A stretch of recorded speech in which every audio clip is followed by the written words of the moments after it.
생존 우선순위 서바이벌 프라이어리티 2025년 5월 28일자를 진행하도록 하겠습니다. 오늘 편집 내용입니다. 이재명이 한국 대통령이 되면 트럼프를 뛰어넘는 숙청바람이 몰아칠 것이다. 우리는 중국 땅 1평도 못 사는데 한국 땅 쓸어담는 중국인들 역차별 막는 법 나왔다. 13조 원 인도 시장 열린다. 한국 조선에 부는 기대감. 중국 철강 보조금 세계시장 왜곡 경제협력개발기구 보고서. 일본 한반도 포함된 광역전쟁 구상 설파. 한국은 우려? 제가 물음표를 3개나 붙여봤습니다. 트럼프 또 캐나다 자극. 미국 51번째 주 되면 골든돔 공짜. 키핑맘. 네이버 인플루언서 마파를 해줘야겠다라고 오늘 편집을 해봤습니다. 이재명이 한국 대통령이 되면 트럼프를 뛰어넘는 숙청바람이 몰아칠 것이다. 슈헤이 이케하타라는 사람이 코리아 자판에 기고한 글입니다. 6월 3일로 다가온 한국 대통령 선거. 이재명 후보가 유세에서 자주 쓰이는 말 법정은 깨끗해야 한다에 전 NHK 서울지국장인 이케하타 슈헤이는 위기감을 느낀다고 한다. 미국과 마찬가지로 한국에서도 사법 독립을 위협하는 대통령 복수극이 개막될 가능성이 높다. 대통령의 선거의 그늘에서 일어나는 일이라는 소제목으로 연일 유세와 TV 토론에서 자신의 비전을 찬사하며 경쟁자들은 폄하한다.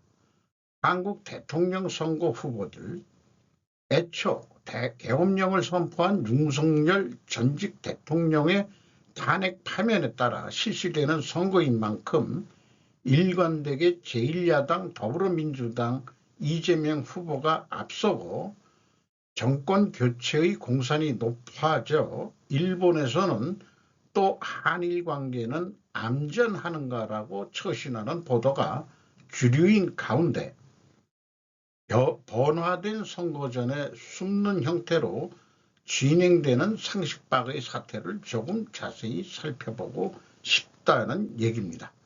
그것은 이재명이 유세에서 사용하는 문구로 상징됩니다. 법정은 깨끗해야 할 것입니다. 법정은 깨끗해야 합니다. 하지 않겠나 이런 뜻인데 뒤집어 말하면 지금의 한국에서 법정은 더러워져 있다라고 하는 것이나 마찬가지입니다.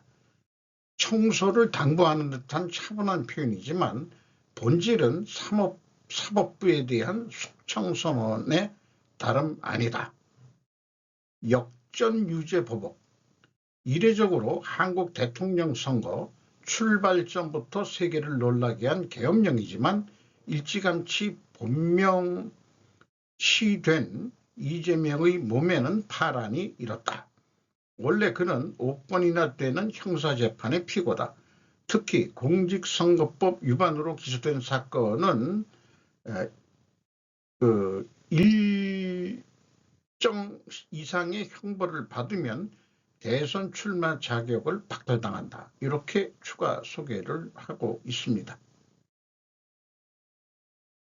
우리는 중국 땅 1평도 못 사는데 한국 땅 쓸어담는 중국인들 역차별 막는 법 나왔다. 박상길 디지털 타임즈에서 5월 27일 날 보도를 했습니다. 국회 행정안전위원회 소속 고동진 국회의원 국민의힘 서울 강남 구병은 지난해 국내에서 부동산을 사들인 외국인이 전년 대비 12% 늘어 1만 7천 명이 넘어섰고 중국인이 전체의 64.9%인 1만 1,346명으로 외국인 매수인 중 가장 많은 비중을 차지한 가운데 외국인 부동산 매입 시 상호주의를 의무적으로 적용하는 동시에 수도권 지역, 서울, 경기, 인천을 대상으로 외국인 토지 허가 거래제를 도입하는 부동산 거래 신고법 개정안을 27일 국회에 제출했다고 밝혔다. 작년 전체 외국인 기준의 지역별로 경기 7,842명, 인천 2,273명, 서울 2,089명, 충남 1,480명 등 순으로 부동산 매수가 수도권에 집중됐다.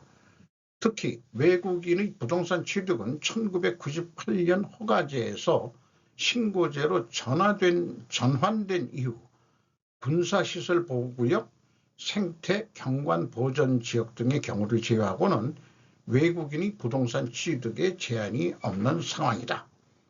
그래서 고동진 의원이 어떤 사람인가 찾아봤더니 친한계파로 분류가 되고요.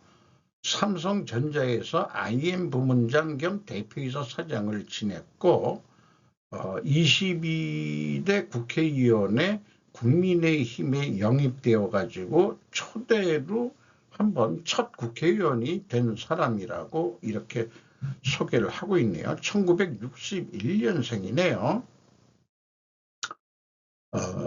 이렇게 되어 있습니다. 이런 불공정한, 불균형적인 부동산 취득에 대해서는 이미 이런 국회의원들이 하기 전에 일반 유튜버들도 많이 형평성이 안 된다. 이게 문제가 있다. 그리고 중국인들이 산 부동산에서 우리가 임대를 살게 될 상황이다. 이렇게까지도 좀 비유를 했는데 외국인에 대해서 특히 중국인에 대해서는 상대국 중국이 땅을 못 사니까 우리나라도 못 사게 해야 그것이 균형 외교에 맞는 거 아니냐 이거예요. 중국하고 2015년에 무역 거래는 무역 협정이 체결됐대지만 2015년에 박근혜 언니 때 그게 완전 박근혜 언니가 친중화 돼가지고 나중에 살짝 사드로 바꿨지만은 그래서 탄핵이 됐지만 사이드로 나가서 죄송합니다만은 중국인이 취득한 부동산은 강제적으로 매각하라는 법령을 특별히 이런 거는 만들어야 된다고 생각을 합니다. 이미 취득한 거는 그럼 어떡할 거냐에 대한 얘기는 지금 없거든요. 그러니까 이 민주당이 대통령이 되면은 이런 법은 나올 리가 없습니다.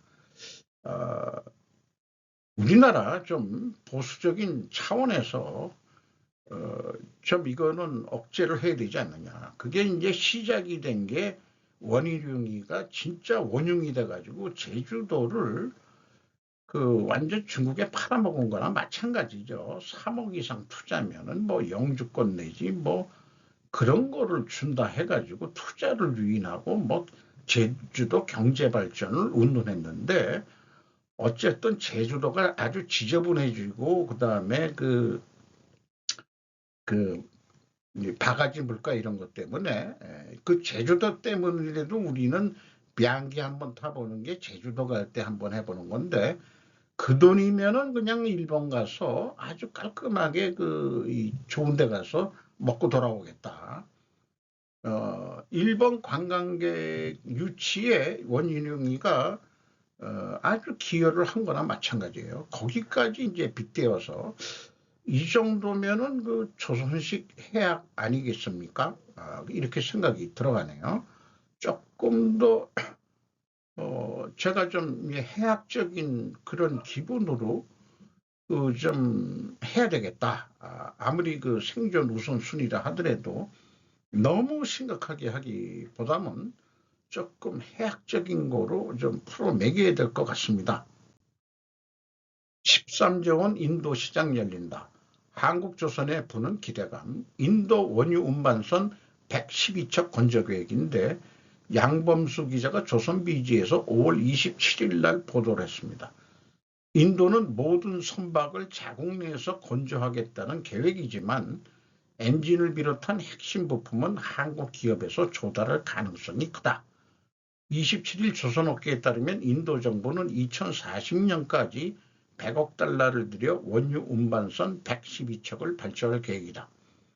전 세계에서 세 번째로 원유를 많이 수입하고 있음에도 자국 선박의 비율이 5%대로 낮은 점을 개선하기 위해서다. 인도는 자국 선박의 비율을 2047년까지 69%로 높일 계획이다.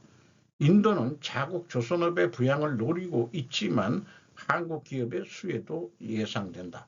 그래서 HD 현대중공업은 타밀 나두주의 항만도시 투티코린의 인도 국영 코친 조선사와 함께 합작 조선사를 설립하는 방안을 검토하고 있다. 그래서 인도 수요에 의해서 시장 개척을 하는 그 계획을 하고 있다는 얘기죠. 삼성중공업과 하나오션 역시 지난해 안락슈만한 인도 항만해운 운수부로 차관보 등을 비롯한 인도 조선업 대표단의 방한 이후 협력 논의를 이어가고 있다. 그러니까 조선 선진국으로서 계속 해 나가려면은 뭐 기술 제휴도 있지만 현지 합작법인 등으로 일본이 과거 우리나라 경제 발전할 때 먼먼 코리아 해가지고 한국에 많은 기업들이 들어와서 투자해가지고 그렇게 사업을 하는 거나 마찬가지라고 생각을 합니다. 그렇게 해야 될 것 같고요. 일본 기업들은 국내 상장화를 잘 안 하죠. 알짜배기를 뭐하러 하겠느냐. 돈을 벌어서 일본에 과실송금을 하는 그런 역할들을 잘 해왔죠. 그런 과정에 우리는 일본으로부터 기술을 배웠었습니다. 우리도 좀 우리가 먼저 간 거를 상대방도 윈윈할 수 있게 기술 제휴를 통해 가지고 현지에 정착하는 그런 전략들이 계속 돼야 될 것 같습니다. 중국 철강보조금 세계시장 왜곡 경제협력기구 협력개발기구 보고서 드디어 OECD에서 못 참겠다 꾀꼬리 했습니다. 5월 27일 그 시사통신인데 AFP BB뉴스를 번역을 해서 보도를 했습니다. 경제협력개발기구 OECD는 27일 보고서 철강 전망 2025를 공표해 중국이 철강 메이커에 주는 보조금이 세계 시장을 왜곡시켜 업계의 탈탄소 투자를 방해하고 있다고 지적했다. 중국은 세계 최대 철강 생산국이지만 국내 수요 부진으로 생산자들은 해외 시장 수출에 활로를 찾고 있다. 보고서에서 OECD는 세계 철강 시장이 비시장적인 힘에 의해 왜곡돼 있어 보조금을 받지 않는 생산자는 대등한 조건에서 경쟁할 수 없다고 지적했다. 그는 또 중국의 철강 보조금률, 기업 수익에서 차지하는 비중은 다른 나라 평균의 5배에 달한다며 중국의 철강 수출이 2020년 이후 2배 이상으로 증가한 점을 언급했다. OECD에 따르면 중국의 수출은 2024년 1억 1,800만 톤이라는 기록적인 수준에 이르렀고 이에 비해 수입은 약 80% 감소한 870만 톤에 그쳤다. 중국 부동산 시장의 침체로 최근 철강 수요가 감소하고 있다. 세계 3위 철강업체인 안강은 3월 지난해 약 10억 달러의 손실을 냈다고 발표했다. 한국과 중국은 박근혜 정권 때인 2015년 때부터 한중 자유무역협정이 발효되고 있습니다.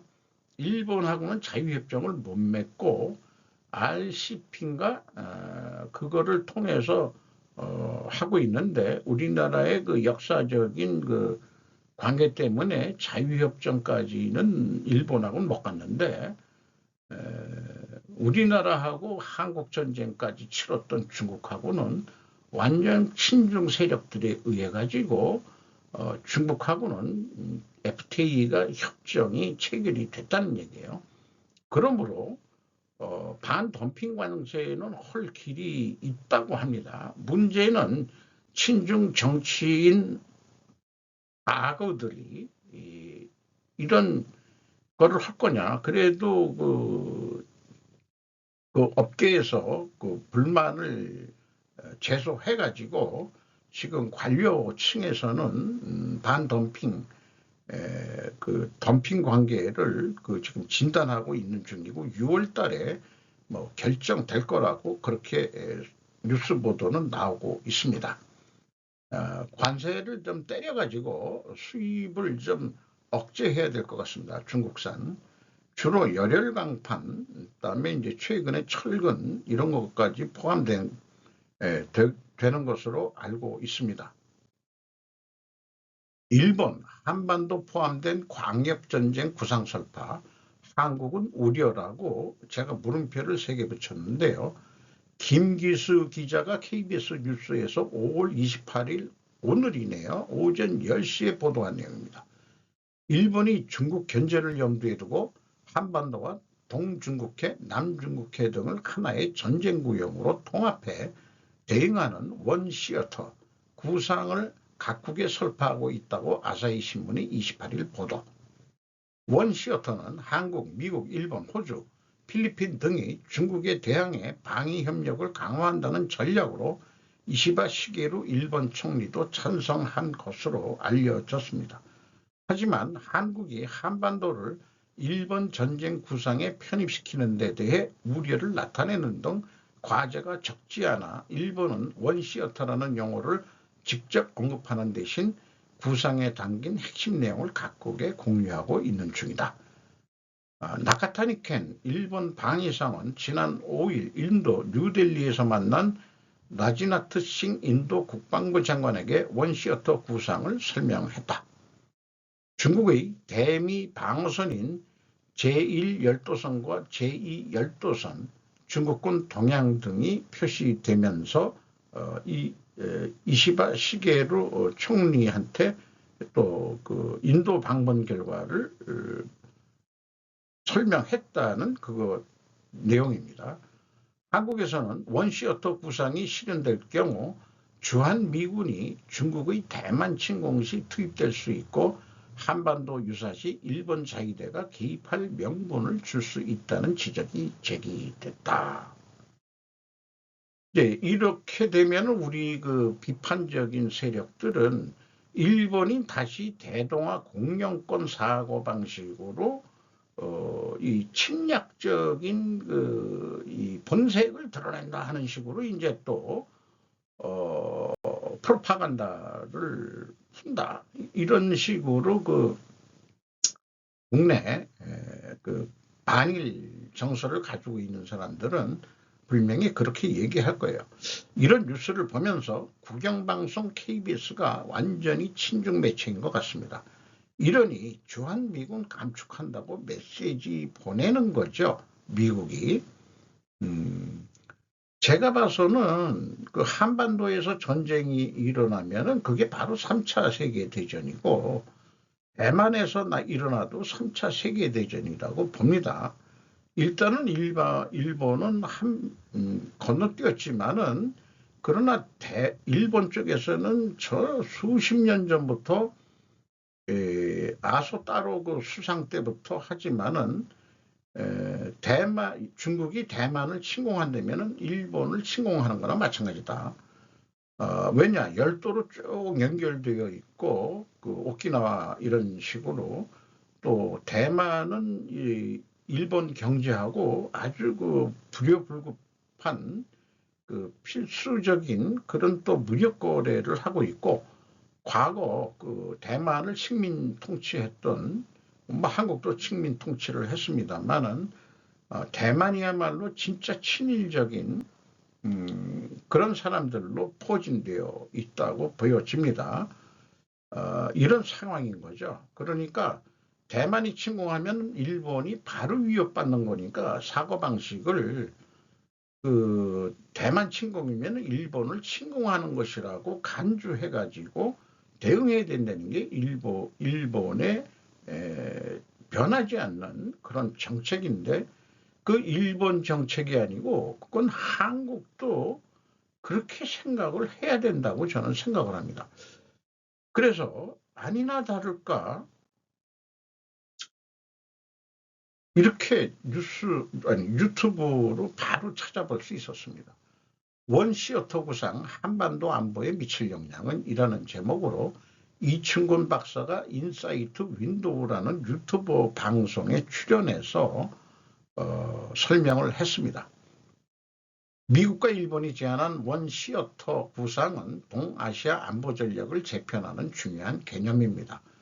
일본은 대만과 중국 간의 전쟁이 발생할 경우 이를 아시아 전체의 전쟁으로 간주해 전략을 세울 것을 제안하였고, 미국은 이를 동의하고 군사적 준비를 강화할 계획입니다. 대만 전쟁이 발발하면 일본, 한국, 필리핀 등 미국의 동맹국들은 모두 힘을 합쳐 중국에 맞서게 됩니다. 이는 단순한 지역 갈등을 넘어 세계적인 대전으로 번질 수 있는 중대한 사안입니다. 대만, 중국의 공격으로 3차 세계대전 가능성. 대만 해협에서의 전쟁은 이제 한반도와 일본 그리고 전 세계에 중대한 영향을 미칠 수 있습니다. 한국은 단순히 외부의 갈등을 구경할 수 없고, 대만 전쟁이 한 달 내에 한국의 경제와 안보를 위협할 수 있는 실질적인 위기사항이 될 수 있습니다. 이충곤 박사는 대만 전쟁은 3차 세계대전의 서막이 될 수 있다며 한국은 이러한 상황을 외면할 수 없다고 강조했습니다. 일본, 미국, 한국의 전략적 협력과 준비가 필수적이며 우리는 더 이상 남의 일로 바라볼 수 없습니다. 왜 그러냐 하면은 대만 전쟁이 일어나면 한국 한 달 만에 망한다. 왜냐하면은 석유 수입 루트가 막히기 때문이다. 이것을 100% 미국에서 세일 석유를 가져올 수 없기 때문에 그러니 미국 알래스카산 개발에 우리나라가 참여해야 된다는, 그렇게 크게 봤을 때 그런 게 필요하다 이거죠. 무슨 KBS 애들이 한국이 우려한다고 그랬는데, 대만 전쟁이 일어나면 당장 우리나라가 이 에너지가 주로 중동에서 주로 대만 해협을 통해서 유조선이 들어오고 있는데, 그 길이 막히면은 한국은 어떻게 경제가 돌아갈 거냐 이거죠.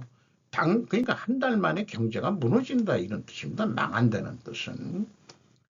물론 비축 물량까지는 버티겠지만은 이런 생각을 하고서 KBS 뉴스 기자 아새끼들도 좀 생각을 좀 해봐야 되지 않겠냐, 그런 생각을 좀 해보게 되네요. 유머하고 해학적으로 좀 얘기하기로 했는데 그게 참 잘 안 됩니다. 트럼프 또 캐나다 자극, 미국 51번째 주 되면 골든돔 공짜. 정혜인 기자가 머니투데이에서 5월 28일 10월 10시 16분에 보도했네요. 이런 게 또 하다 보면 제가 오타를 내는 게 보입니다. 머니투데이. 트루스 소셜에서 편의가 없이 골든돔 비용 84조 원. 캐나다가 미국 미사일 방어망 골든돔 계획에 관심을 보인 가운데 도널드 트럼프 미국 대통령이 캐나다 영토 야욕을 다시 드러냈다. 그러니까 트럼프 한 거에 대해서는 부정적인 말로도 도배를 해버려요. 왜 그런지 이해를 못하겠어요. 친트럼프적인 용어들이 있을 것 같은데 영토 욕심을 좀 더 드러냈다든지, 생각을 좀 더 드러냈다든지. 트럼프 대통령은 27일 소셜미디어 SNS 트루스 소셜에 우리의 멋진 골든돔 시스템에 참여하기를 간절히 원하는 캐나다에 그들이 독립된 불평등 국가로 남는다면 610억 달러, 약 83조 8,689억 원의 비용이 들 것이라고 전달했다고 밝혔다. 이어 그러나 만약 그들이 우리의 소중한 51번째 주가 된다면 골든돔 비용은 $0가 될 것이며 캐나다 이 제안을 고려하고 있다고 주장했다. 트럼프 대통령은 지난 20일 우주공간 및 기술을 활용해 미국 본토를 지키는 미사일 방어망 골든돔을 자신의 임기 중에 실전 배치하겠다고 발표했다. 트럼프 대통령은 골든돔 건설 비용을 1,750억 달러로 예상했다. 그러나 미국 의회 예산국은 앞으로도 20년간 최대 5,420억 달러의 비용이 필요할 것으로 추산했다. 이런데 투자를 하려니까 불효불급하고 그다음에 낭비적인 국가 예산을 줄이겠다고 하는 거죠. 미국의 그 안보를 위해서. 그렇게 저는 이해를 합니다. 트럼프 스타일 한국 대통령이 나올지는 의문이나 북한 보고서 한국의 팔도강산에 편입하라고 하는 말을 들었으면 좋겠네요. 팔도강산 저울시고 이런 거. 키핑 맘 2006년 영화를 디토라는 영화 유튜버에서 했는데 제가 좀 기록에 남기고 이것 때문에도 좀 유머가 좀 있어야 되지 않겠냐 싶은데요. 사람들은 신을 두려워만 하는 게 아니라 즐거운 마음으로 신앙을 받아들일 수 있을 거예요. 여자 주인공인데 이거 이제 프랑스의 유명 배우죠. 이름은 기억이 안 납니다만 저도 아가서를 한번 읽어봤었습니다. 성경은 온통 섹스 이야기죠. 사랑하는 이여 오너라 포도나무에 순이 났는가. 나이 먹어서 별로 잊어버리고 살았는데 그러지 마시라 그런 얘기고. 그래서 목사님이나 그 신부님들도 너무 진지한 설교나 강론은 식상할 수 있습니다. 그래서 종교인이 줄어들고 있는지도 모르겠어요. 뭐 국내 그 유명 신부님이 말을 참 재밌게 해가지고 우리 아줌마들이 깔깔깔 웃으면서 그 하고 있는데 그렇게 얘기하면서도 그 유머스럽게 얘기하면서도 뭔가 진지한 메시지는 던져야 될 거로 보입니다만은 많은 부분 유머스러운 이야기로 삶의 방향을 해줄 수 있는 역량이 목회자에게는 필요할 수 있겠다 생각이 들어갑니다. 정광훈이 같은 애들 말고요. 정치적으로 그렇게 놀면 안 되죠. 한국적 해악인 익살과 풍자가 현 정치 풍토 속에 서민들의 애환을 분출할 필요를 느낀다. 이게 나라냐? 이런 거 이것은 해악이라기보다도 익살과 풍자 글쎄요. 그렇습니다.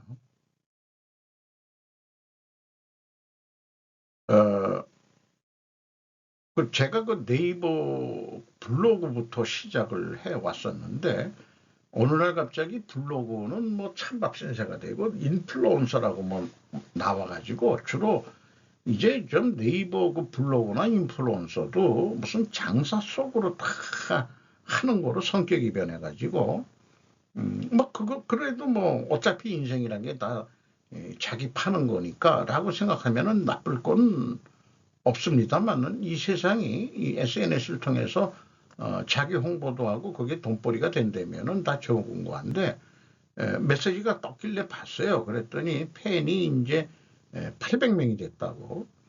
그런데 이제 블로그 이웃은 그 6,400명 이상이라고 지금 그렇게 되어 있습니다.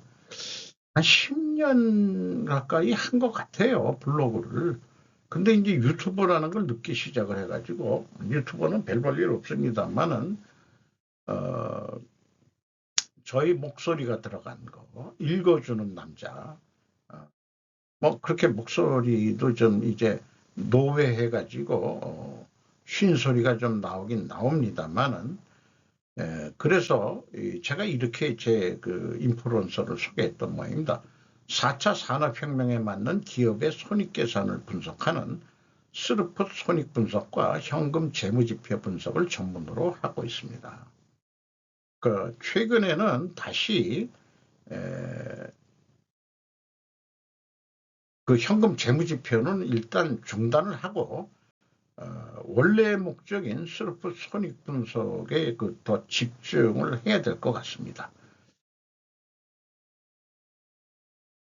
이상 마치도록 하겠습니다.